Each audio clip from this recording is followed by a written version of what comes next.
just jumping on with a random photo to say that if you're wondering why my intros don't have any music on them is because YouTube's very strict with copyright, so I'm trying to figure out what YouTube will and won't allow, so bear with. Hi everyone, welcome back to my channel. So for today's video I wanted to do a little get to know me. I don't really know where to start.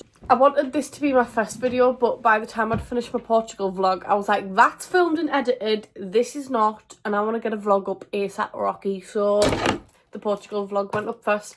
That being said, if you haven't watched that, that's on my channel and you should go and watch it. Ariana Grande perfume slaps every time. This one and Cloud, insane. Like, bury me in it, please and thanks.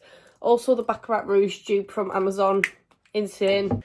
So when it comes to YouTube, I decided to do YouTube because I used to do it when I was 12. I got bullied really badly in school. I kind of kept pushing through the bullying. And I vlogged quite a lot of things that's now private. And then I decided to stop. But them videos I'll forever be grateful I get to look back on. Because they're just so funny, so cringy, and documented periods of my life that I can't always look back and think and remember properly. There's also an account under the same name, which was also me, but I don't have access to remove the videos. So if you come across a channel called Rosie Turton and I'm spitting into a Bean Boozled bag in the back of my mum and dad's car playing Bean Boozled by myself, let's pretend you didn't see that, okay? And I also did a handstand in the kitchen, fell flat on my back. No handstand, don't worry. Ow! There's quite a few videos on a different account which I can't have access to remove. And it's really embarrassing. So if you happen to come across them, never mention them, please and thanks, because they actually make me want to have the ground open up and swallow me because it's that embarrassing. So yeah. But yeah, I started content creation again when I was like in year 11 over on TikTok. I ended up going to different brand events, which was just dreams that I could only have ever imagined. I got set, like, literally my entire work outfit I wore to work yesterday was literally all gifted. It's crazy and I'm forever grateful for the doors that TikTok opened. However, sometimes I feel as though TikTok's too ahead of the game and it's always a season ahead, and I've learned to just enjoy now. Like, it's already Valentine's, Easter, and I'm just like, whoa, I've just put your Christmas tree down, thanks. So I think YouTube's a bit more chill, relaxed, and I'm not going to be over on YouTube every week because I feel like if I tell myself that, that'll be too much pressure. So I'll just be here as and when I've got things I want to document in life and I want my family to watch and things like that. So that's kind of why I've made this account. But yeah, so I hope you enjoyed this video. It was a bit crazy and chaotic and kind of has no relevance to anything, but I just thought I'd give you the lowdown on my life and tell you where I'm at, and yeah, just a few little fun facts so you're in the loop. I'm just going to dive right into it. I don't really have a format of how this video is going to go. I'm just kind of going to roll with it. So hi, my name's Rosie. I'm 19 and I'm from the northeast. I'm one of 6 and I'm an auntie to 13 children and the soon to be 14. So I come from a very big family. I'm in a relationship with my partner Tyler and we've been together for 6 years this year, which is actually insane. And I'll give you the little lowdown on how we actually got together because it's quite cute and cringy, so just beware. So I had my eye on Tyler for quite a while, all through year 9, but I didn't tell anybody because I fancied him that much that I didn't want it to just be like, I'd let it rip in school and then all of a sudden everyone knew about it and then would get together and it would just fizzle out. I really liked him that much. I didn't want it to be like that, so I kind of just kept it a secret and I didn't tell anyone until like the May. So I'd go all the way from September to May, just crushing on him really hard. However, he was really naughty in school. So he used to get sent out all the time and like we used to sit opposite each other in English, so when he got sent out I was like, ugh, this boy. And May came around, I decided to tell the friendship group, and then next thing I know he knows about it, and then we're kind of texting a little bit, but it's just really cringy and awkward, and it's just like, I don't know what Tyler does with this information. Does he like me back? Like, what's the crack? One day we were in history and Ella went up to Tyler and said, will you go out with Rosie? And he said yes. History was our last lesson, so then we went home and he texted me on Snapchat saying, so what are we? And I was like, and then he put boyfriend and girlfriend and I was like, yeah, And then the rest was history, quite literally.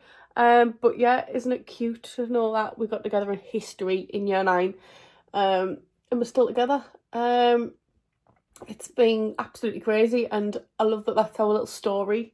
And it's insane to think it's been 6 years in July, like what the actual hell. But yeah, I'm just glad that I trusted my instincts on how I wanted us to be together forever, and I didn't want it to just be a little school romance, and it actually worked out how I wanted it to, which is insane. So yeah, if you didn't know how me and Tyler got together, that was how we got together. 1st of July 2019. I work part-time at Wetherspoons, and I absolutely love that job. Like, even though yesterday I come home from work and I was like, what was that shift, please? I just love that no 2 days are the same, which is ironic because it's a bar, but like, it's literally just the people you see. And I love just talking to people. Like, I love being customer facing, even though sometimes it can actually make me want to rip my hair out.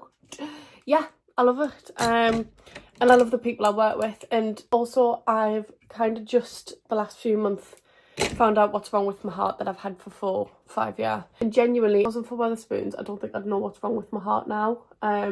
Because they helped push me for answers, the support I had, and it's just insane. Like, a group of people have changed my life so much, even though it's just a little part-time job. Like, I love it. I'm genuinely so grateful to work there. A big thing about my life actually at the minute that I'm kind of going through, I wish I did start to like vlog this process when I started to fully get help again, but I didn't end up actually going through with it because I thought it was cringy and nobody would want to watch. But now I wish I had. But about a year ago, so I've had a heart condition for like, I don't know how long. I had a weird episode when I was at a church conference years ago, and then I never really had another bother with it. And then kind of when COVID hit, my heart started being really funny, and wasn't beating properly and just being absolutely crazy. But given the age I was, it was obviously ruled down to anxiety. She's just anxious. Like, my full family have heart conditions, but I'm just anxious. Okay, so I went and got tests done. Nothing came back because, fun fact, heart conditions are actually quite hard to find depending on which one it is, because the chances are you can have a funny episode and book a doctor's appointment on Monday. By the time it comes around to Monday afternoon when you're at the doctor's, it's not happening. It stopped because it happened on Sunday. So yeah, that was kind of story of my life. Went through all the tests and nothing came back. Love that for me. I gave up because I was just like, I've just got to get on with it. Kind of get really like traumatized and overwhelmed when like I have to go to the doctors, and it takes us like a few weeks to get over myself from what I go through at that appointment kind of thing. Like, even get my bloods taken, I'm like, right, I'm not going to the doctors for another 5 years, and if I do, that'll be too early. I kind of gave up, just got on with it, even though it was very difficult to navigate through my school years, I'd say. If I could give you any advice, it would be to just keep pushing. If you know something's wrong with your body, keep pushing for help, because just having to live with it shouldn't be the case. If there's help there to have, push to get that help. And then I got a job at Wetherspoons, and I kind of hid it for a long time, and I didn't tell anybody. I never let anyone know when I first started, which I probably shouldn't have done. But then eventually I got to a point where I couldn't hide it, and I literally remember the date, 28th of October 2023. I embarrassed the life out of myself, and at this point in time I had a fear of embarrassment, which I'm still trying to get over. And every time I think about this date, it makes us want to curl up in a ball and die. So then obviously work started to be like, Rosie, what the hell was that? And we need answers, and we need them kind of ASAP. So then that kind of helped us get back into the jig of getting help, because this wasn't it. This wasn't the life I should be living. So I went for help, and then again I got palmed off. But obviously work were like, we kind of need answers. So I still kept pushing, and then eventually I got another heart recorder on, which I'd had on about 7 times at this point. And it caught something, but it didn't catch something that was quite significant. At first I thought it was because they'd finally caught something, but no, it turns out it wasn't actually a big deal. So I got put on beta blockers. Beta blockers did literally nothing. So then I went back to the doctors like 6 months ago, and I was like, look, I am still struggling. These beta blockers are doing nothing. So I asked for a different doctor, because I thought, like, I need new help. This isn't it. So I got this lovely woman. She got another heart recorder on. She caught something else, and that was it. Got the ball rolling, and then I got referred to a specialist, which is kind of what I'm going through right now. I went to the specialist appointment like 2 weeks ago. I went, And they were like, you need an operation. And I was like, what? What are you saying? Don't say that to me, please. Because I can't even have my blood pressure taken without having a literal panic attacks. So what do you mean I need an operation? So yeah, that's kind of where we're at. So he was like 3 to 4 months. So I'm like, slay, I've got 4 months to worry about this operation. No, I got a phone call yesterday saying, hi Rosie, this is your appointment date. It's in 3 weeks. What do you mean I need an operation and it's in 3 weeks? What do you mean? And also I'm going to be awake, so I love that for me. I'm going to cry. I'm actually going to cry. So yeah. But genuinely, if my little part-time job at Wetherspoons hadn't have been a thing, I wouldn't be where I am today and getting the help I need and trying to be a full, healthy 19-year-old without my heart going acca anytime I go upstairs, reach something out of the cupboard, live anything so much as a normal life. I'll have that because of Wetherspoons, genuinely, because I never had the courage to do it without it. That job's done a lot for me and it's just insane. Like, a group of people at a silly little part-time job has changed my life so much. So yeah. That's kind of where I'm at. I need an operation in 3 weeks. Do you know whether to vlog it or not? I don't know. Not the actual operation, obviously, but the process and the aftermath and trying to live a normal life. Another fun fact, I am on season 4 of Grey's Anatomy. A little bit baffled with the George and Izzy situation. It's given not meant to be together. No. Fun fact, this is more about like future me. I love travelling. You'll probably see that this year. I want to be cabin crew, which hopefully when I pass my test, which is very, very, very, very, very soon.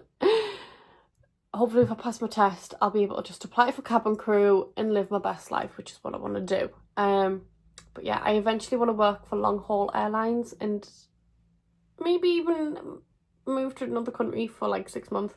That's the dream. But yeah, that's some fun facts about me.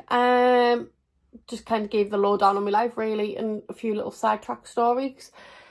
But yeah, I'm gonna love you and leave you.